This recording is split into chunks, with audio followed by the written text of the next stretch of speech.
Hello, everyone. I'm Eric D'Souza, and you are joining me again for another episode of Crime Writers of Canada's podcast, where we discuss all things crime fiction from authors from coast to coast. Joining me today from Alberta is author David A. Poulsen. Hi, David. How are you? I'm well, Eric. How are you? I'm good too. Good. Uh, the reason we are chatting today is because David has been nominated for the Best Juvenile slash YA Crime Book sponsored by Superior Shores Press for his story, The Dark Won't Wait by Red Deer Press. A little bit about David. He has been a broadcaster, teacher, football coach, rodeo cowboy, stage and film actor, but most of all, a writer. His writing career began in earnest when his story, The Welcomin, won the 1984 Alberta Culture Short Story Competition. He is now the author of 33 books, many for middle readers and young adults. In 2012, he was the winner of the Sakura Medal in Japan for his YA novel Numbers. David's most recent book, The Dark Won't Wait, a teen thriller slash mystery, has been shortlisted for Crime Writers of Canada's Award of Excellence. David is approaching 3,000 school presentation as a visiting author presenter. And he said, I never tired of sharing my love for reading and writing with kids of all ages. So, David, let's start there. Why is it that you love talking and writing to teens? Well, I guess it goes back to my own passion for the written word. I started reading as so many do with my parents. My dad, especially, he and I would read together. He would read to me. I would read to him. And I started very early, actually, even in the mystery genre with my dad, because I would read the Hardy Boys books, and he would read Perry Mason novels, and then we'd trade, and he'd read my Hardy Boys books, and I'd read his Perry Mason novels, and I was doing that, pretty young, and I'm not saying that I necessarily understood all of the things that were going on in a Perry Mason courtroom novel, but even then, there was something about those books and the mystery and all of that that excited me, and it's something that's kind of stayed with me all this time. Your website says you spend 60 to 80 days a year in classrooms across Canada and beyond as a visiting author and presenter. That seems like a lot of work. Uh, when do you want to retire from doing this? Well, sadly, I guess I'm almost semi-retired, not by choice. COVID changed everything, Eric, as you know, in so many aspects of our lives, including that. I was doing that 60 to 80 visits a year and loving every one of them. Now, truthfully, it's probably 10% of that the last few Oh, years.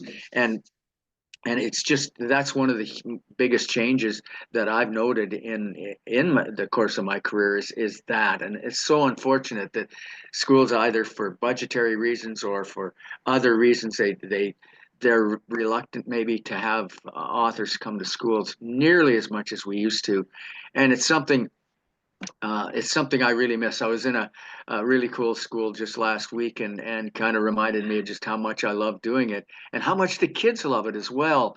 And I think the teachers. So it's just one of those sad realities of post-COVID life that we have to live with. That's something that's changed a lot. But yeah, I guess I am getting close to 3,000 visits, and I'm so enjoy the interaction with kids and talking about the things that I love, which is reading and writing, and it's surprising how many of them love those things as well. um, you say you love children, but you write a little creepier of a story this time. Even the cover is creepy. So you had a sort of a choice. So Dom, your main character, is in a school play, and you got to choose which play you wanted to pick, and you ended up picking Frederick Knott's Wait Until Dark. There's a reference in it where it was a play, then it became a movie, and Stephen King said it was one of the scariest movies he's ever seen. Why did you choose this play for this fictional school to choose to do? So I've got a story that I got to tell you about that. I was in New York City studying theater as a young man, and I went to Radio City Music Hall, and the movie that was playing was Wait Until Dark. I knew nothing about it. And Radio City Music Hall, of course, is this grand, beautiful auditorium. I was up on the second floor waiting to go into the next showing of Wait Until Dark because there was a showing going on, but of course you didn't want to go in right near the end of the movie. So we're sitting out in the lobby, and just moments before the end of the showing that was going on, I noticed the ushers opened the doors of the auditorium, but they didn't let us in. They just opened the doors. And they did that for a reason because a moment or so later, there was this collective gasp from the audience. And I think they were kind of setting us up for it. And I thought, okay, I know about it now. I'm not going to be one of the ones that gasp when it happens. And well, I guarantee I was dead wrong because it is an absolute wonderful thriller. The movie was, I thought, was beautifully done. Audrey Hepburn, Alan Arkin, who was the consummate evil guy. He was so good. But that moment when that happened near the end of I was with everybody else, and I guess they probably opened the doors for the next group after us, and I was one of the ones who gasped. But that movie kind of stayed with me. And I did know that it was a play, and I've seen productions of the play. I've never been in it, but uh, I thought that really might lend itself to something. It's the book is a bit of an homage to that great play and movie, but it also kind of sets up, without giving too much away, a really cool final scene, similar to the scene in both the movie and the play, which are virtually in the dark. So is the final scene of the book, The Dark Won't Wait. So yeah, I had a lot of fun with that. And but that movie and that play have stayed with me for a lot of years, and it was really fun to be able to work it into a book like this. One thing I enjoyed about your stories so far is the diversity. Uh, I like diversity, and I write about it myself. In that I'm trying to be accurate, but at the same time, you don't have to hit people over the head constantly with like my characters are different colored skin and such. Even a nice touch, like you were saying, Alan Arkin's character wrote.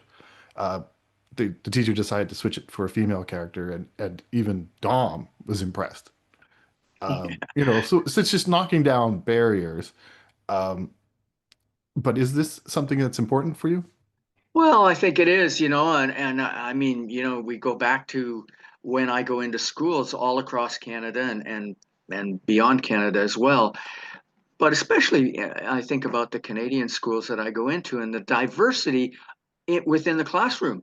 And so, if I'm going to write about kids in a school setting, particularly in an urban school setting, then I think in order to maintain the reality, diversity is simply part of that reality. And I like to write about things like that. And of course, the diversity plays another role in some of the secondary plots that go on within the story. So, yes, I would say, Eric, that is important to me, and I think it's important to a lot of our readers and certainly a lot of writers like you and I as well. Writing for young writers. You've done for, I don't, I was looking at when you won the award. So in 1984, the Alberta Culture Short Story Competition that you won. I myself was a kid when that came out. So you've been writing for young adults for over 40 years. That must make you, have to write different characters. Like, so how have your characters changed? But also, how do you think your readers have changed?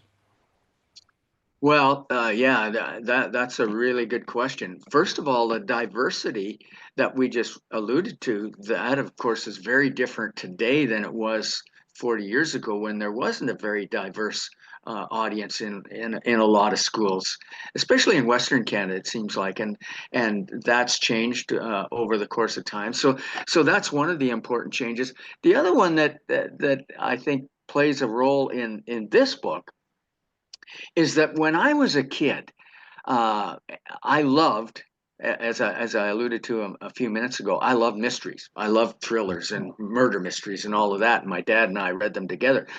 But at that time, there wasn't a whole lot of murder mystery slash thrillers written for kids. Most of them were written for adults that kids read. And so I was doing that. I was reading the Nero Wolfes and the Earl Stanley Gardner, Perry Mason novels, and those kinds of things because that's what was out there. Now That's changed too, Eric, in that there's I think quite a number of writers, very good ones, who are writing murder mysteries and kind of scary and horror and things like that that are directed for kids, and certainly this book is. I hope adults will read it as well, and it seems like they are and enjoying it. But that's a big change in that there are actually books of that genre written with kid readers in mind. I think at the same time, something that hasn't changed that's interesting is like Dom wants to speak to a girl that he barely knows. And I don't think that has changed. The little pitter patter in our young hearts has not Yes, changed. yeah. Well, and of course he sees this girl and tries to get to know her. And then, of course, things start to get really interesting when he finds out that there's been a murder in her house. And initially, he doesn't know if she's the victim or she's the Mhm. killer or she's just a witness or not there. He has no idea. And obviously, because he's interested in the girl, wants to find out. And that's kind of how he gets thrust into the middle of the mystery. I always try to end the conversation with sort of what's coming up next for you. You're in Alberta, and BoucherCon is coming. That's big. Yes. So could you explain for the very few people maybe who don't know what that is, why is it a great thing for Calgary and your involvement? Well, I love BoucherCon.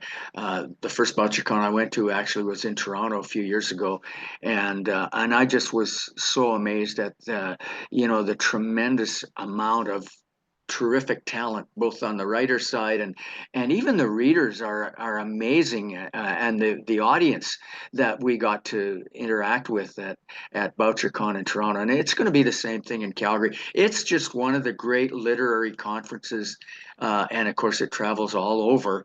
I'm so excited that it's coming to Alberta and to Calgary in October of 2026. I think that's going to be pretty darn exciting. As for me personally, I've got another kind of a cool project that's ongoing. A few years ago, or over a period of time, there's a man named Rick McIntyre, lives in Montana, just outside of Yellowstone National Park, and he's one of the foremost wolf experts in the world. And you may know, and a lot of our listeners will probably know, that Yellowstone National Park eliminated wolves from the park in 1926. In 1995, 7 decades later, they decided that had been a huge mistake. They want to bring wolves back, and they actually repopulated Yellowstone with wolves from Canada. And Rick McIntyre was one of the people who watched and chronicled and observed all of the things that were going on with this repopulation of Yellowstone with wolves. And he wrote a series of books about some of those individual wolves. But his books were written for adults and nonfiction. And so the publisher Greystone out in Vancouver contacted me and said, his books are really popular. We would like to try to adapt them for kids. Is that something you would like to try? And I said, well, two things. First of all, I've never done that. And secondly, I know exactly nothing about wolves. So it was, but I said, yeah, I'd like to give it a try. And it's turned out to be really a fascinating program. And we've now just completed the third book in the series called The Chronicles of the Yellowstone Wolves, and it's just been a project that I have really really enjoyed. It's quite different from probably anything else I've ever done in terms of writing for kids, but I've really enjoyed it. I've learned a ton about wolves along the way, but so that's kind of one of the things that I've been really busy with over the last couple of years as well, in addition to The Dark Won't Wait. That sounds like a fascinating project. So It really has been. excellent. Well, I end every interview by saying good luck. I can tell you that I don't know who won this contest. Um, Referring a little bit back to you when you were saying though that not many people wrote scary crime novels. I'm glad at least three people or five people have written for kids a good crime yarn for both young and teens. It's great that it happens it's great to get them reading. I always like to try to pass it on to my sons and see if they'll read it Yes. next. Well, Um, you're right about that, and the five people that are shortlisted, I'm familiar with a couple of the books, and I think they're wonderful.